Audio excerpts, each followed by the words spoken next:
അമ്മ ആക്സിലേറ്റർ ചവിട്ടിയപ്പോളേ ശബ്ദം വന്നു. അതോടുകൂടി അപ്പൂസ് ഞെട്ടിയിട്ട് പിന്നെ ഫുൾ ടൈം ഇങ്ങനെ ഇരിക്കണി.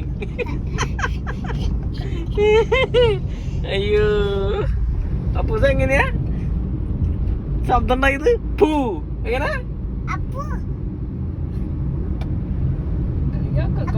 നെഞ്ചത്ത് തന്നെ കുത്തണ്ടേ? ഒന്നെങ്കിൽ ആശാന്റെ നെഞ്ചത്ത് അല്ലെങ്കിൽ കളരിക്ക് എന്റെ നെഞ്ചത്ത് തന്നെ കുത്ത. എന്റെ നെഞ്ചത്ത് തന്നെ കുത്ത്. അപ്പു എവിടെ? അപ്പു എവിടെ? ഇങ്ങനെയാണ് വണ്ടി പഠിക്കുക. കണ്ടില്ലേ അവര് ആക്സിലേറ്റർ കൊടുത്ത വശം തന്നെ അപ്പൂസ് എടുത്ത് നോക്കിയത് ഇപ്പൊ ഞെട്ടിട്ടിരിക്കുന്നു. അമ്മ ഓടിക്കുന്ന വെച്ചിട്ടുണ്ടെങ്കിൽ പിന്നെ വണ്ടി ഞാൻ ഉറങ്ങണില്ല.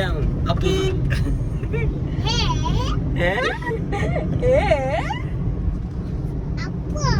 അപ്പല്ല അമ്മയാണോ ഓടിക്കുന്ന വണ്ടി?